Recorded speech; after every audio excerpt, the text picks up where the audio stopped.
नए संसद का पहला दिन और ऐतिहासिक फैसला। जिस बिल को लेकर पिछले 27 सालों से चर्चा चल रही थी, फाइनली जाकर वो बिल कैबिनेट से पारित हुआ है। इस बिल को नारी शक्ति वंदन अधिनियम यानी कि वुमेन रिजर्वेशन बिल का नाम दिया गया है। महिलाओं के लिए 33% आरक्षण। इसको लेकर देश की महिलाएं क्या सोचती है, खास करके लड़कियां जो कल है भारत का, जो हो सकता है कल पॉलिटिक्स में जाएं या फिर इससे जुड़े कुछ काम करें। हमारे साथ कुछ कॉलेज गोइंग गर्ल्स हैं, आप देखिए सारे यंग लड़कियां हैं और हम देखते हैं कि ये महिला आरक्षण बिल को लेकर इनका क्या मानना है, लड़कियां क्या सोचती हैं। मैं सबसे पहले आपसे सवाल लूँगी, क्या नाम है आपका?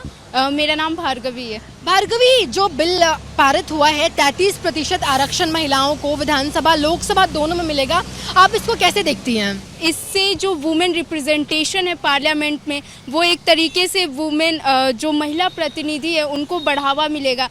जो ग्रामीण क्षेत्रों से कहीं ना कहीं चुन के जाएंगे इस बिल से, कई सारी अंडर प्रिविलेज जो वुमेन हैं, अब ये देखना होगा कि उनको कितना फ़ायदा मिलता है, क्योंकि ऐसा हमारे देश में देखा गया है कि जिसका पॉलिटिकल इन्फ्लुएंस या फिर इकोनॉमिक इन्फ्लुएंस ज़्यादा होता है वो पार्लियामेंट तक पहुँच पाते हैं या फिर राजनीति में उनकी बहुत ज़्यादा पहुँच होती है। लेकिन ये बिल कहीं ना कहीं महिलाओं के लिए एक देश में, देश हित में नेतृत्वकर्ता के रूप में उनको आगे चल के उभारेगा। महिलाओं के लिए ये बेहद ही खुशी का मौका है। आई थिंक सभी महिलाओं को इसके लिए आगे आना चाहिए, इस बिल का सपोर्ट करना चाहिए। जहां अपोजिशन पार्टियां भी इस बिल का सपोर्ट कर रही हैं, तो वहीं हम देश की महिलाएं पीछे क्यों रहे इस महिला विधेयक बिल को सपोर्ट करने से।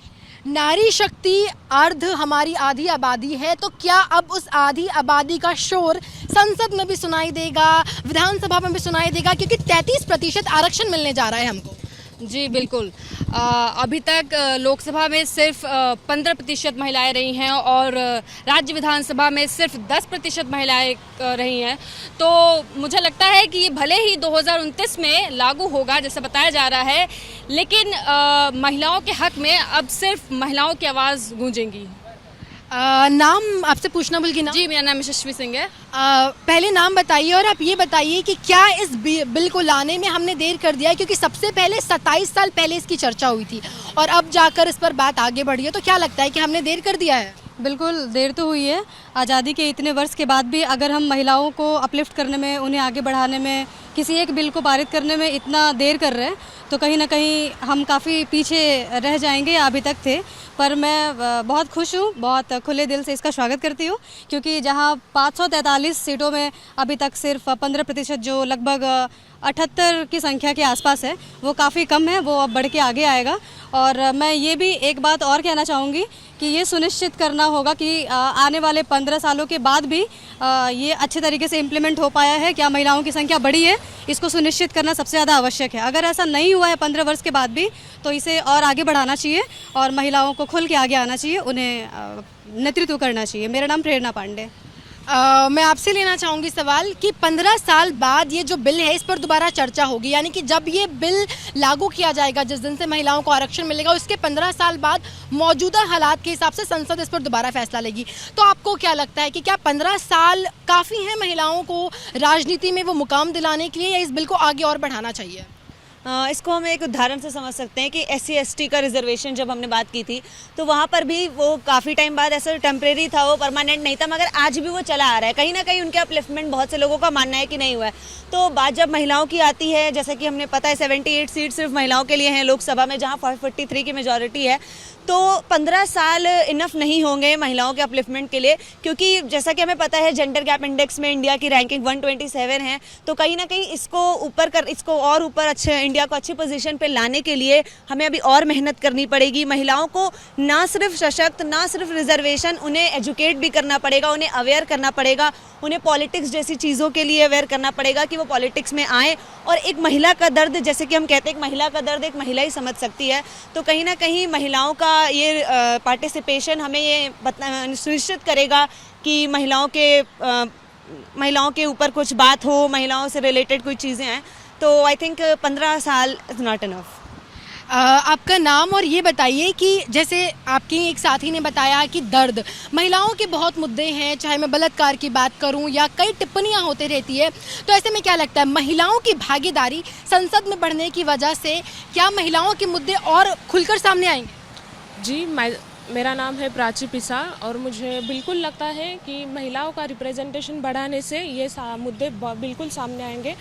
वैसे हमारे देश में एक ही समस्या नहीं है, रिप्रेजेंटेशन काफ़ी नहीं है, वो प्रॉपर रिप्रेजेंटेशन होना चाहिए। बिकॉज कई जगह ऐसा होता है कि महिला सरपंच होती है लेकिन कारभार उसका पति करता है। और फॉर एग्जांपल आप महाराष्ट्र में देखेंगे तो जब से फडणवीस और शिंदे जी की सरकार आई उस मंत्रिमंडल में एक भी महिला मंत्री नहीं थी। जब एनसीपी ने उन्हें साथ दिया, अजित पवार लेड एनसीपी ने उन्हें साथ दिया, तभी उन्हें महिला मंत्री मिली। तो ये रिप्रेजेंटेशन इस आरक्षण से बढ़ेगा और जी हाँ, इसका बिल्कुल स्वागत है। आपका नाम पहले और ये बताइए कि इस बिल के आ जाने से महिलाओं के लिए कितना फ़ायदेमंद है? क्या लगता है कि क्या कुछ बदलाव होगा देश में महिलाओं की भागीदारी बढ़ने से? मेरा नाम प्रियंका है और मैं बताऊं कि विमेन रिजर्वेशन बिल का मैं स्वागत करती हूँ। एक्चुअली एज अ वुमेन भी, और देश की महिलाओं को इससे काफ़ी लाभ होने वाला है क्योंकि कहीं ना कहीं महिलाएं हर क्षेत्र में आगे जा रही हैं, ठीक है। और जब हम बोलते हैं कि हमें डॉक्टर बनना है, इंजीनियर बनना है या फिर किसी पोस्ट पर जाना है, like we are the student of journalism, so हम कहते हैं हमें जर्नलिस्ट बनना है। लाइक अब लड़कियां ये बोलेंगी कि हमें पॉलिटिशियन बनना है क्योंकि उनके पास उनको सीट रिजर्व हो गई है और अब उनको मौका मिलेगा कि वो संसद में जाके बैठें। अब लेकिन मेरा एक सवाल है कि क्या ये सिर्फ राजनीतिक घरानों की महिलाओं को ही मौका मिलेगा या फिर ये आम महिलाओं को भी मौका मिलेगा, जो पिछड़े तबके से आती हैं उनको भी राजनीतिक में उठने का मौका मिलेगा? जैसा कि मैम ने कहा कि हमारे यहाँ ग्रामीण क्षेत्र में क्या होता है कि पंचायत और मुखिया महिलाएं बन जाती हैं लेकिन कार्यभार उनके मेल संभालते हैं। तो हमारे देश में अभी भी ऐसा है।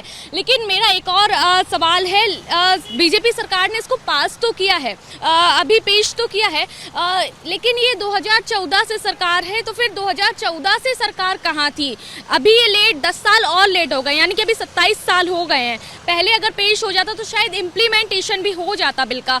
अभी बोला जा रहा है कि परिणाम भी देख पाते। एग्जैक्टली 15 वर्षों में हम उसका परिणाम भी देख पाते। 15 वर्ष नहीं हुए, लेकिन 10 वर्ष हो चुके हैं, लेकिन हम इम्प्लीमेंटेशन देख पाते उसका। लेकिन अगर अभी ये बिल पास होगा 2029 में, अभी ये पूरा फाइनलाइज होगा जनगणना के बाद, डिलिमिटेशन के बाद, अभी ये पूरा पास हो, पूरा बन के तैयार हो जाएगा, मतलब उतर जाएगा, जमीनी स्तर पर तो उतर जाएगा, ऐसा कहा जा रहा है। तो क्या ये बीजेपी सरकार का 2029 के लोकसभा चुनाव को लेकर मास्टर स्ट्रोक है? ये बड़ा अच्छा सवाल पूछा और इस सवाल का जवाब भी मैं आप लोगों से ही पूछना चाहूँगी। लेकिन पहले मुझे ये बताइए कि आप में से कोई यहाँ पर, इतनी सारी तकरीबन 8 लड़कियाँ हैं, महिलाएं हैं, क्या आप में से कोई राजनीति में जाना चाहता है? फ्यूचर में किसी का प्लान पॉलिटिक्स में जाने का है? आप जाना चाहती हूँ, बिल्कुल जाना चाहती हूँ। आप भी पॉलिटिक्स? हाँ जी, हाँ जी। और आप भी पॉलिटिक्स? जी, मैं भी जाना चाहती हूँ। तो यहाँ पर मैं देखूँ तो 40% भी जाए, लेकिन पॉलिटिक्स जर्नलिज्म में भी जा सकते हैं। अच्छा, तो यहाँ पर देखूँ तो मैं 50%, जो यहाँ पर 50% महिलाएं पॉलिटिक्स में जाना चाहती है। आपसे सवाल मैं लेना चाहूंगी कि क्या लगता है कि इस बिल के आने के बाद आप जो पॉलिटिक्स में जाना चाहती हैं, देखना चाहती हैं, इससे आप जैसे, हम जैसे महिलाओं को वहां जाने का फायदा मिलेगा जो पॉलिटिकल बैकग्राउंड से नहीं आती हैं? बिल्कुल बिल्कुल फ़ायदा, मतलब हर महिला को मिलेगा इससे, मुझे, आपको, सबको मिलेगा। ये महिला सशक्तिकरण के लिए एक बहुत बड़ा स्टेप है। बट मुझे लगता है कि रिजर्वेशन से ज़्यादा इंपॉर्टेंट है, रिजर्वेशन मिला वो बहुत इंपॉर्टेंट था, लेकिन उससे भी ज़्यादा इंपॉर्टेंट है कि हम उसे एजुकेट करें, पॉलिटिक्स के बारे में समझाएं, लोग आएँ आगे, औरतें आएँ, महिलाएं आएँ, उनकी फैमिली सपोर्ट करें और सोसाइटी सपोर्ट करे इन जनरल। कि लोग अगर, मतलब मैं अगर आना चाहती हूँ, मेरी फैमिली अगर मुझे रोकेगी नहीं कि पॉलिटिक्स तो सिर्फ आदमियों के लिए बनी है, एक पितृसत्ता है अपने यहाँ, तो हम हाँ, एक सोच है कि औरत इस जगह जा सकती है, आदमी इस जगह जा सकता है, तो वो शायद टूटेगी। आपने कहा कि आप भी पॉलिटिक्स में जाना चाहती हैं, पॉलिटिक्स में अपना फ्यूचर देखती हैं। क्या लगता है आपको हर्षिता कि आप अपना फ्यूचर पॉलिटिक्स में देखती? माफ़ कीजिएगा मैंने अगर आपका गलत नाम लिया हो। तो क्या आप अपना फ्यूचर देखती हैं पॉलिटिक्स में? इस बिल के बाद आपको इसका फ़ायदा मिलेगा? जी हाँ, इस बिल के बाद ज़रूर मेरे को फ़ायदा मिलेगा और मैं सरकार का पूरी तरीके से समर्थन करती हूँ इस बिल के लिए, क्योंकि हो सकता है कि मैं फ्यूचर में अगर पॉलिटिशियन बनना चाहती हूँ तो जो मेरा 33% रिजर्वेशन है उसका फ़ायदा कहीं ना कहीं मुझे मिलेगा। जैसा कि देखा गया है पिछले कुछ सालों में पंचायत लेवल पे जो चुनाव होते हैं उसमें महिलाओं को रिजर्वेशन मिलने से कई महिलाएं आगे आईं, लेकिन कहीं ना कहीं इसका एक बैकलॉग भी था कि प्रधान पति के रूप में जो उनके पति थे वो काम करते थे। तो पॉलिटिकल लिटरेसी भी हमारे देश की ज़रूरत है। जी।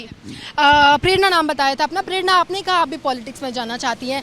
बीइंग अ वुमेन पॉलिटिशियन, क्या कुछ मुद्दे हैं जो आपको लगता है कि उठाए जाने चाहिए और आप किन कुछ मुद्दों पे चाहती हैं कि बात हो, काम हो? देखिए, सबसे पहले मैं ये कहना चाहूँगी कि मुद्दा सबसे पहले जो सबसे ज़रूरी मुद्दा होता है वो शिक्षा का मुद्दा होता है।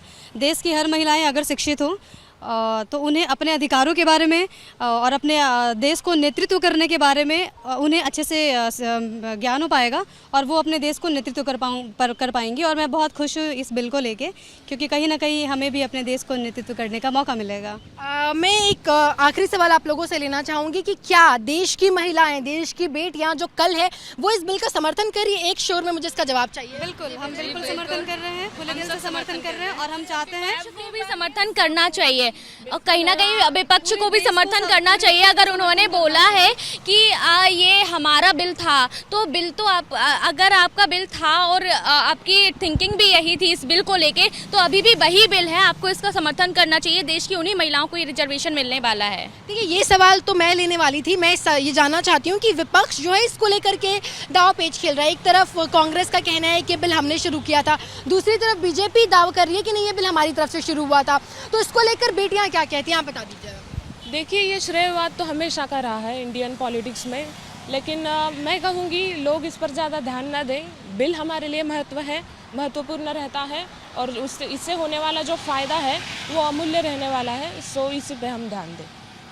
तो एक आखिरी सवाल अगर आप इसका जवाब दें कि क्या लगता है कि इस बिल को अब कैसे देखा जाना चाहिए, कितनी जल्द से जल्द, क्योंकि अभी भी इसमें वक्त है इसको ज़मीनी स्तर पर लागू करने के लिए, क्या लगता है कि जल्द से जल्द इस पर काम होना चाहिए और क्या कुछ चाहती हैं आप? जी बिल्कुल, इस पर जल्द से जल्द काम होना चाहिए और जिस तरह से बताया गया है कि मतलब इस बार अगले 2029 से ये लागू हो जाएगा और बस इस पर थोड़ी सी एक और मुहिम होनी चाहिए कि अगर हो सके तो 15 साल से इसे थोड़ा एक्सटेंड किया जाए, जिस तरह से इसकी ज़रूरत महसूस हो।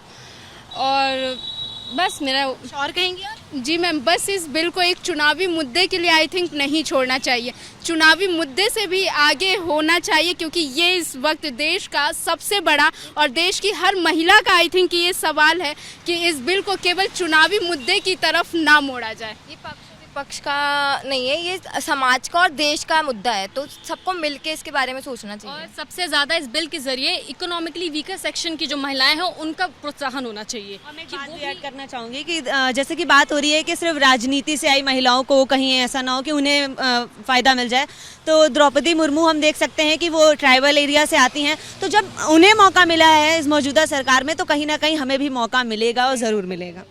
तो ये वो महिलाएं हैं, ये वो सशक्त महिलाएं हैं जिनकी आवाज़ अभी ही गूंजने लगी है। कई सवाल पूछे गए हैं। सवाल, क्या ये प्लानिंग है, क्या ये चुनावी दावपेच है प्लानिंग की, क्या ये बिल केवल 15 सालों के लिए काफ़ी है? सवाल कि क्या आगे भी इस बिल को लागू किया जाएगा, क्या महिलाओं को मौका मिलेगा, क्या लड़कियों को मौका मिलेगा? ऐसे कई सवाल हैं जो महिलाएं अभी पूछने लगी है। ऐसे में 33% आबादी जब पहुँचेगी संसद में, तो जाहिर तौर पर महिलाओं की आवाज़ें गूंजेगी, उनकी आवाज़ें गूंजेगी और शंख नाद होगा। कैमरा पर्सन रवीश पांडे के साथ मेघा उपाध्याय, ABP न्यूज़, दिल्ली।